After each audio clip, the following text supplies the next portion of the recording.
I have no idea what your survival kit looks like, but this is what mine looks like. The Mashilach, the Ishbitzer Rebbe, Poland, the first half of the 18th century.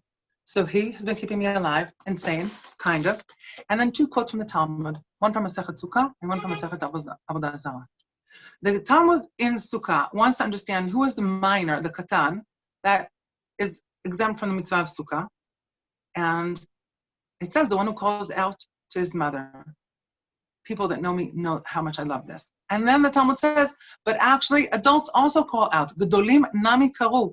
Adults also call out for their mother.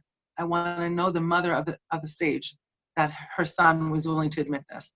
So on the one hand, I have Gedolim nami karu. Adults also call out. And then I have the Talmud in Masechet Chagiga that says also 3 words, v'chulei hai ve'ulai, and all this and maybe.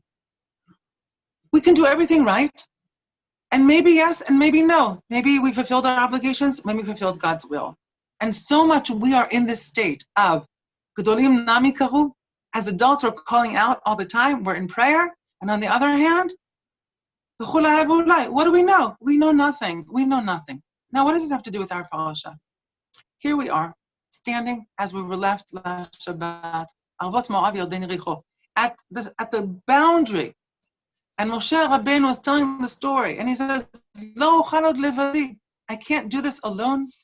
And then he says, bring for me, and he's describing the story of the spies, and he says, bring for me wise, known, understanding. But then he tells the story again, and he doesn't use the word understanding. Why not understanding? The Shvitzer Rebbe says the following. The spies, they knew that the Talmud in Avodah Zarah, I love that the spies knew in the Talmud, thousands of years later, that a student can only comprehend the depth of their teacher after 40 years.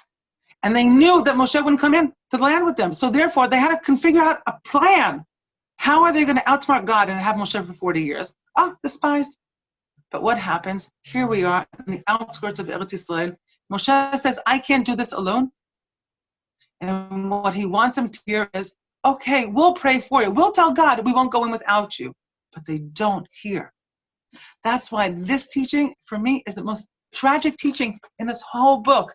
You tried to outsmart God, 40 years in the desert with him, with Moshe Rabbeinu, and you still, when he says, I can't do this alone, you don't hear his request for you to pray on his behalf. That's why it's so tragic. You had your teacher for 40 years, and you don't understand. And here we are in the corona, in this period, and different qualities and gradations of lockdown.